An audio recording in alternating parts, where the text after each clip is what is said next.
मैं ऐसे सैकड़ों कथावाचकों को बता सकता हूँ जो जातिगत रूप से गैर ब्राह्मण हैं, लेकिन ये दोनों पहले बौद्ध कथा और उसमें दुकान नहीं चली तो भागवत किसको पुजारी नियुक्त करेंगे, उसी में उनका दोगलापन साफ साफ दिख जाएगा। उत्तर प्रदेश को जातिगत दंगे की आग में झोंकने के लिए समाजवादी पार्टी के द्वारा किया गया एक षड्यंत्र है। अखिलेश यादव जी तक पहुंचेगा तो उन्होंने अगर वो कहेंगे कि क्या आप अपनी जाति बता पाएंगे तो आप बता पाएंगे। और अपनी जाति का नाम रख करके आपको कथा करने से रोका किसने था? योग्यता जाति की मोहताज नहीं हुआ करती अखिलेश जी, जो योग्य है वो सर्वत्र है। ये उनके लिए बेहतर होगा, अन्यथा धर्म समाज जब उठ करके खड़ा हो जाएगा ना तो उनको भागने की जगह ना मिलेगी।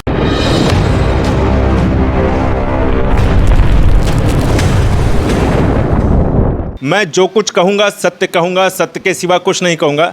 जी हाँ, ऐसा डायलॉग जो है आपने फिल्मों के माध्यम से या हाई कोर्ट में आपने सुना होगा।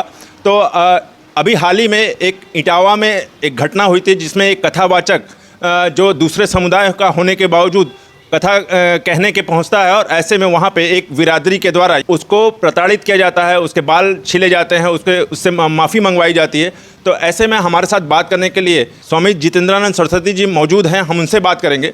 स्वामी जी, जिस तरह से ये घटना चली, आप इस घटना को कैसे देख रहे हैं जो कि सोशल मीडिया पर अब एकदम वायरल है? पूर्णतया षड्यंत्र है। उत्तर प्रदेश को जातिगत विद्वेष की आग में झोंक देने के लिए कथावाचक के बारे में जो सूचना आ रही है, ये पहले बौद्ध कथा करते थे, इसमें एक जाटव हैं और एक यादव हैं। क्या इस देश ने जाति के आधार पर, मैं पूछूं कि गैर ब्राह्मण कथावाचकों की अगर श्रेणी देखें तो मुरारी बापू से बड़ा नाम है क्या देश में किसी का? रामदेव को किसने स्वीकार नहीं किया? मैं ऐसे सैकड़ों कथावाचकों को बता सकता हूं जो जातिगत रूप से गैर ब्राह्मण हैं, लेकिन ये दोनों पहले बौद्ध कथा और उसमें दुकान नहीं चली तो भागवत की कथा। और इन दोनों के जो भी आचरण हों, जिस व्यक्ति ने बुलाया, क्या उसे यह पता नहीं था कि ये दोनों गैर ब्राह्मण कथावाचक हैं?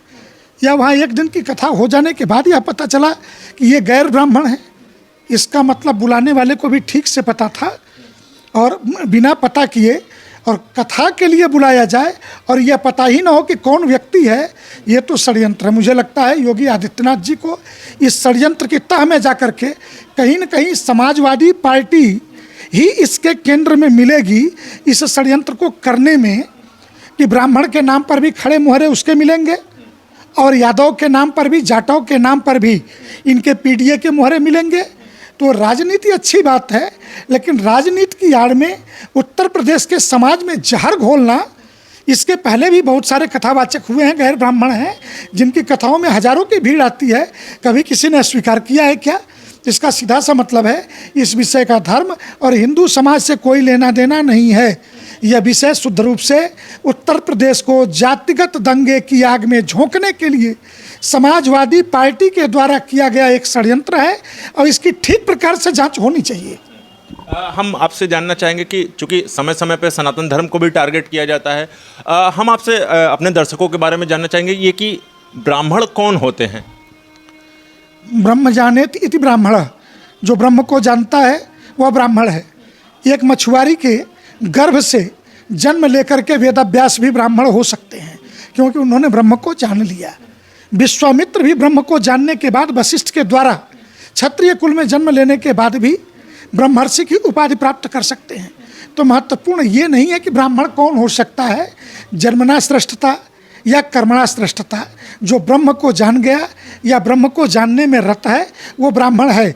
दुर्भाग्य ये है कि हम ब्राह्मण को गाली भी देंगे और ब्राह्मण बनने के लिए, भाई आपको अपने जातीयता पर इतना अभिमान था तो जाटव हो चाहे संत राम यादव हो, इन दोनों ने अपने नाम में से अपनी जातियाँ क्यों छुपाई?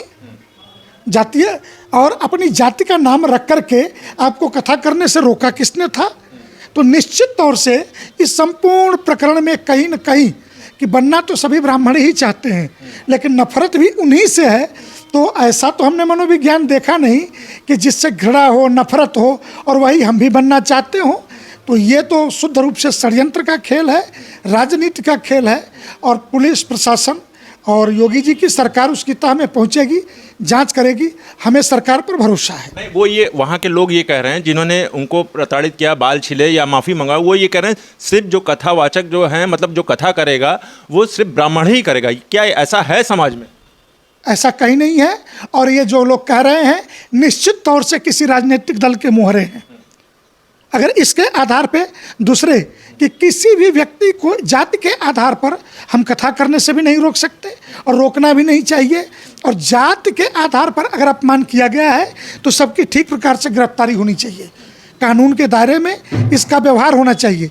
लेकिन इसके आड़ में चित भी मेरी पट भी मेरी, ठीक इसके पहले अभी पाल वर्सेज ब्राह्मण के प्रकरण में जो प्रयागराज के आसपास कौशाम्बी जिले में घटना हुई, तो दोनों पक्षों में एक तरफ प्रदेश अध्यक्ष खड़ा था, एक तरफ उनका राष्ट्रीय अध्यक्ष खड़ा था, दो जातियों को लड़ाने के लिए।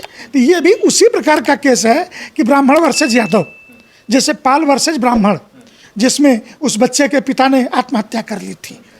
तो ये जातिगत संघर्षों को बार बार हवा देने का प्रयास उत्तर प्रदेश में ये ठीक नहीं है और धर्म इसकी कभी इजाज़त नहीं देगा। चूँकि हम आएंगे, अभी राजनीतिक बातों पर भी आएंगे हम। चूँकि अभी काशी में एक प्रचलन चला हुआ है कि अगर किसी के घर में शादी विवाह होता है तो मंडप में जो है रात को 12-1 बजे 2 बजे तक अगर जयमाल की प्रक्रिया होती है तो घड़ी घंटे हिला दिया जाता है, बजा दिया जाता है। तो ऐसे में इस तरह की कार्रवाई को कैसे देख रहे हैं? विवाह एक मंगल पर्व है और विवाह मंगल पर्व होने के नाते विवाह के अपने नियम हैं। 8 प्रकार के विवाह हैं। यूं तो जबरदस्ती अपहरण करके भी किए गए विवाह गंधर्व विवाह की मान्यता पा गए और फिर भारतीय संविधान के लागू होने के बाद भी विवाह के नियमों में बहुत सारे बदलाव हुए हैं। उसमें पंजाब में विवाह को आनंद कारज कहते हैं। बाकी देश के विवाह के जो मैरिज एक्ट है उसमें इतने अमेंडमेंट हुए हैं कि शायद किसी कानून में ना हुए हों। तो जिसकी जैसी खुशी उस प्रकार उस विवाह को की रस्मों को वो निभाता है।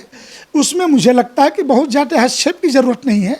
लेकिन विवाह के बहाने अनावश्यक प्रदर्शन, धन का खर्चा और उस धन से किसी बेटी का बाप भिखारी हो जाए, उसके घर के चूल्हे न जलें, या कोई भी धर्म कोई भी संप्रदाय इस बात की अनुमति नहीं देता है।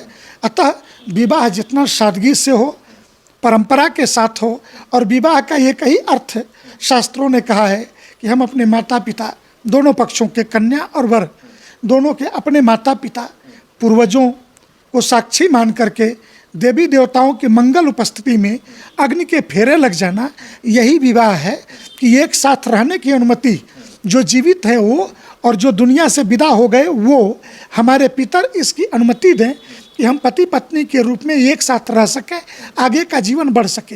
ये विवाह हमारा प्रश्न पूछने का स्वामी जी ये तात्पर्य था कि जैसे भगवान की आराधना क्या कभी भी कर दी जा सकती है? रात में 2 बजे भी उनकी आवाहन की जा सकती है?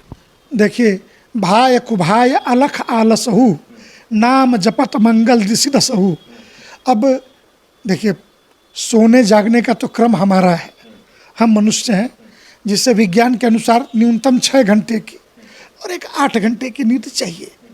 परमात्मा को थोड़ा नींद चाहिए। सृष्टि का पालनहार जिसे हम सूर्यास्त कहते हैं वो अमेरिका में सूर्योदय होता है। तो सूर्यास्त और सूर्योदय क्या है, इस पर दार्शनिकों के अपने मत हैं। उन्होंने कहा कि पूरब कौन है, तो पूरब वह नहीं है कि जहाँ पे सूरज मैंने निकला। सूरज जब निकल गया जिस दिशा में, उसे हम पूरब मानते हैं कि हमारे लिए जहाँ से सूरज निकला वो पूरब है। लेकिन अमेरिका में जहाँ से सूरज निकला उसके लिए पूरब वो है, हमारे लिए तो पश्चिम है। पश्चिम जगत हम कहते भी हैं। इसलिए कि परमात्मा तो सोते नहीं, परमात्मा तो 24 घंटा जगे हैं। हाँ, अपनी खुशी के लिए, लेकिन यह ध्यान रखें परमात्मा के अतिरिक्त भी बहुत सारे जीव हैं जिनको रात्रि में सोने की ज़रूरत है। इसीलिए कभी कोर्ट ने 10 बजे के बाद बैंड, साउंड, इन सारी चीज़ों पे प्रतिबंध भी लगाए थे। तो हमें कानून का भी पालन करना चाहिए। स्वामी जी, अब हम आपसे कुछ राजनीतिक बात करेंगे, चूँकि आप समय समय पे जो सनातन धर्म के विरोध में लोग बोलते रहते हैं और आप उनको मुंह तोड़ जवाब भी देते रहते हैं। तो अभी आज ही अखिलेश यादव यानी कि पूर्व उत्तर प्रदेश के मुख्यमंत्री, उन्होंने कहा कि जो है जो पीडीए के लोग हैं वो लोग मंदिर में जाते हैं तो लोग जो जातिगत जो जो ब्राह्मण समुदाय के लोग जो होते हैं वो लोग जो है मंदिर धुलवाने लगते हैं। तो ऐसे में कैसे देखते हैं? अखिलेश जी हिंदू समाज के विरुद्ध विश्वबमन बंद कर दें तो ज़्यादा अच्छा रहेगा। अभी वो अपने यहाँ एक चतुर्भुज भगवान का मंदिर तो बनवा रहे हैं ना, किसको पुजारी नियुक्त करेंगे उसी में उनका दोगलापन साफ साफ दिख जाएगा कि उनके स्वयं के बनवाए मंदिर में कौन पुजारी होता है और कौन धुलता है कौन धुलवाता है। ये इनके खुद के आचरण में दिख जाएगा कि पीडीए के लोग, अरे तुम अपनी राजनीतिक भाषा को भगवान के लिए सनातन हिंदू धर्म की व्यवस्थाओं में मत घुसेड़ो। जो राजनीति करनी है तुम्हें मुबारक हो, प्रदेश की जनता तुम्हारे विकास के कार्यों से तुम्हारे आचरण से तुम्हें सत्ता सौंपती है, मुबारक हो। लेकिन समाज को तोड़ करके तुम्हें लगता है कि तुम्हें सत्ता मिल जाएगी, वो तो अगले हमें 30-40 वर्षों तक नहीं दिख रहा। और कम से कम अखिलेश जी आपके जीवन में तो मुझे नहीं दिखता आपके आचरण से कि आप उत्तर प्रदेश के दोबारा कभी मुख्यमंत्री बन पाओगे। लेकिन यह कलंक उत्तर प्रदेश में रामकृष्ण शिव की धरती पर यह कलंक अपने सर पर क्यों ले रहे हो कि तुमने हिंदू समाज को तोड़ने का पाप किया? तोड़ तो रहे ही हो, रोज तोड़ रहे हो, और उसके परिणाम आपको अपने राजनीतिक व्यवस्था के अंदर पीडीए नहीं दिखता है क्या? जिस तरह से कथा का चला, वो उन्होंने कहा कि जो है बस मतलब पीडीए के लोगों को हर बार अपेक्षित किया जाता है। तो मान लीजिए अगर यह वीडियो जो है अखिलेश यादव जी तक पहुंचेगा तो उन्होंने अगर वो कहेंगे कि क्या आप अपनी जाति बता पाएंगे, तो आप बता पाएंगे? भाई मेरी तो जाति तय है। और रही बात अखिलेश जी को अगर जाति छुपाने से, यदुकुल तो चंद्रवंश का क्षत्रिय वंश था, वो राजनीति करने में इतने नीचे उतर गए कि अपने को शूद्र घोषित करने लगे, तो हम उनकी जाति क्या बताएंगे? उन्होंने अपनी जाति स्वयं बता रखी है। तो राजनीतिक रूप से मुझे उनके प्रश्नों का उत्तर नहीं देना। मैं इतना ही कहूँगा, अखिलेश जी आप राजनीति करिए, अच्छे से करिए, मेहनत करिए, उत्तर प्रदेश की जनता आपको जिताती है, आप मुख्यमंत्री बनेंगे। मेरे लिए भारतीय संविधान के अंतर्गत किसी भी मुख्यमंत्री के लिए उतना ही सम्मान है जितना आप भी मुख्यमंत्री थे और मेरे मन में था। लेकिन इस गंदी राजनीति के चलते, हिंदू समाज के अंदर जातिगत भेदभावना बढ़ाने के चलते आपको लगता है इसमें अधिकार चाहिए, तो अधिकार के लिए कभी किसी अहिल्याबाई होलकर, बैजाबाई, रानी रासमणी ने अपनी जाति नहीं बताई थी, लेकिन संपूर्ण हिंदू समाज पूछता है। कभी वेदव्यास को अपनी जाति बताने की ज़रूरत नहीं पड़ी, किसी वाल्मीकि को, किसी रैदास को, किसी कबीर को अपनी जाति बताने की ज़रूरत नहीं पड़ी। जाति बताने की ज़रूरत आप ही को क्यों पड़ती है? इसलिए कि अयोग्य व्यक्ति अपनी जाति बता करके, वो बड़ा हो या छोटा हो, ऊंची जाति का हो या नीची जाति का हो, वो अपनी जाति बता करके वो सम्मान पाना चाहता है जाति के नाते, इंफीरियरिटी के चलते या सुपीरियरिटी के चलते। लेकिन योग्यता जाति की मोहताज नहीं हुआ करती अखिलेश जी, जो योग्य है वो सर्वत्र है। शुरू में वो कहते हैं कि हम मोदी जी का वैक्सीन नहीं लगाएंगे, फिर कहते हैं हम प्रयागराज नहीं जाएंगे, कुंभ नहीं नहाएंगे, बाद में वो सारा काम करते हैं, वैक्सीन भी लगवा लेते हैं, प्रयागराज भी चले जाते हैं। मैं इसी को राजनीतिक दोगलापन कहता हूँ। अरे राजनीति में जो बोलो सो टिको। आप आज क्या बोल रहे हो, शाम को क्या बोलोगे? सवेरे आप कौशाम्बी वाले प्रकरण में ब्राह्मण के साथ अन्याय हुआ है, न्याय की मांग कर रहे थे, शाम होते होते अपने प्रदेश अध्यक्ष पाल को पालों के समर्थन में भेज दिया। तो कहीं ना कहीं तो टिको यारो, राजनीति करो, अच्छी बात है, लेकिन कहीं ना कहीं अपनी वाणी पर टिकिए। वो ये बोले कि कथा में जो प्रसाद वसाद मिलता है तो वो पीडीए के लोगों का प्रसाद न ले, ब्राह्मण के समुदाय के लोग। ये होते हैं करने वाले कौन होते हैं? वो धर्माचार्य हैं? मिशनरी चले जाएं, चर्च को स्वीकार कर लें। अखिलेश को रोका किसने है? लेकिन हिंदू समाज के अंदर व्यवस्था बनाने का अधिकार अखिलेश यादव को किसने दे दिया है? किस धर्म की, समाज की व्यवस्था अखिलेश यादव बनाएंगे, ये अधिकार उनको किसने दे दिया?